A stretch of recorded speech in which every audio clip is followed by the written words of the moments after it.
Assalamualaikum warahmatullahi wabarakatuh. Salam kompak persahabatan. Halo guys semuanya.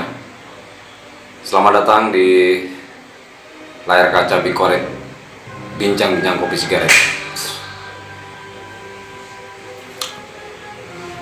Dalam sebuah hadis Rasulullah Sallallahu Alaihi Wasallam mengisahkan tentang nasib orang-orang miskin kelak ketika berada di akhirat. Orang-orang fakir miskin ini ketika di dunia tidak mendapatkan kenikmatan apapun tentang keduniawian. Kenikmatan dunia itu berupa harta benda, makanan atau kekayaan, dan makanan yang lezat, hidup pun mewah. Hidupnya sangat susah. Apalagi terkadang karena kedudukan dia sebagai seorang miskin, banyak orang menyepelekan dan mungkin menistakan, bahkan terhina-dina.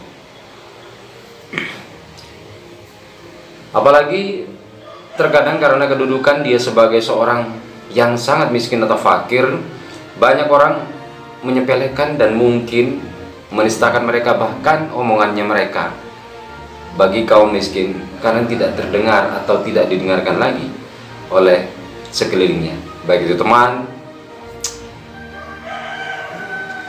Bagi mereka yang tidak dikatakan miskin dan juga kaya, itu semuanya adalah ujian.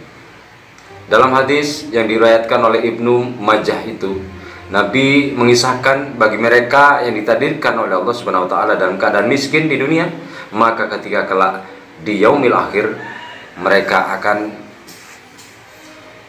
lebih terdahulu masuk ke dalam surga.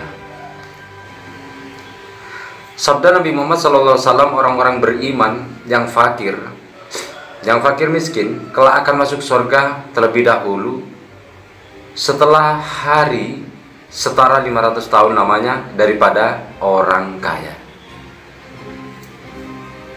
Ini yang disabdakan oleh Rasulullah SAW. Para ulama memberikan takwil atau pemaknaan yang dalam terhadap hadis tersebut. Salah satunya adalah anjuran untuk tidak meremehkan bagi mereka yang ditakdirkan untuk miskin.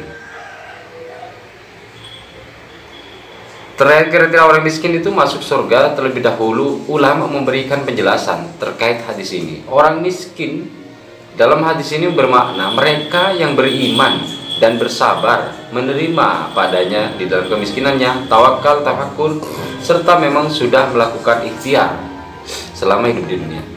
Jadi guys, dalam perjalanan hidup kita melihat beberapa fenomena, beberapa warna di dalam kehidupan manusia. Ada yang miskin, ada yang setengah miskin, ada yang kaya, ada juga setengah kaya, ada yang juga super kaya, kaya raya. Jadi semua itu jangan kegirangan bila kita diberi kekayaan, harta benda, diberi kemewahan, tempat maupun apa. Jadi jangan berbangga hati. Tidak usah sepenuhnya kita merasa memiliki.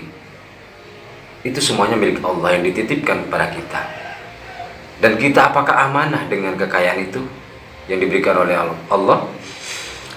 Demikian juga dengan orang miskin, itu juga ujian.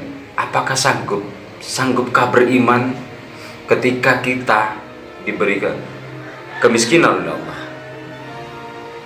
Jadi kita harus mengevaluasi dalam diri kita, dalam pikiran kita, dalam reasoning kita, di dalam hati kita, ketuk dan getarkan.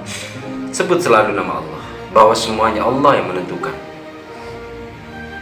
Kita tidak bisa berbuat apa. Oleh sebab itu dalam semua makna di dalam hadis tersebut, Rasulullah mengatakan tidak serta-merta seorang orang yang kaya diberi kenikmatan yang sangat luar biasa oleh Allah itu lalu meremehkan, menghina, dinakan orang miskin. Di mata Allah itu sama. Jadi guys, kadang-kala kita temui teman-teman kita sekeliling kita mau berteman dengan orang kaya aja, tapi kabar orang miskin, orang gak punya, kita karena kita menjauh. Toh kulitnya sama, tulangnya sama, darahnya sama, sama-sama ciptaan Allah, sama-sama akan kembali. Tidak ada manusia yang kekal di dunia, semuanya akan mati. Seluruh ciptaan Allah semuanya akan hancur di dalam dunia ketika kiamat sudah tiba nanti.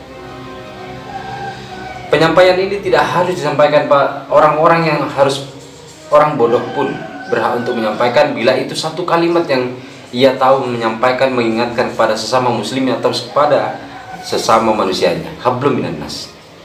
Tidak ada masalah, walaupun kita misalnya kita mendapatkan kalimat atau ucapan nasihat yang dimana memotivasi kita dalam hidup dari seorang yang ya anggap aja dia itu bejat, dia itu buruk kehidupannya. Tapi apakah ia seorang muslim? Apakah ia seorang Islam? Apakah kita yang beriman haruskah melihat dari kulitnya? Melihat dari siapa turunannya? Tidak, guys. Jadi apapun dan siapapun yang mengungkapkan kalimat yang baik memotivasi kita dalam suatu kebaikan, keberkahan, mencari ridho Allah, disampaikan dari melalui lisannya, sisihkan yang namanya siapa dia, tapi apa yang diucapkan, bukan siapa yang mengucapkan. Jadi gitu guys, motivasi dari saya untuk selanjutnya mungkin bermanfaat, dimana saya tidak tahu apa-apa, saya awam.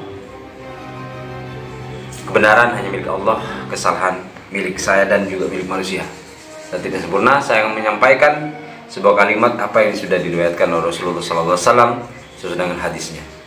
Jadi gitu guys ya. Assalamualaikum warahmatullahi wabarakatuh.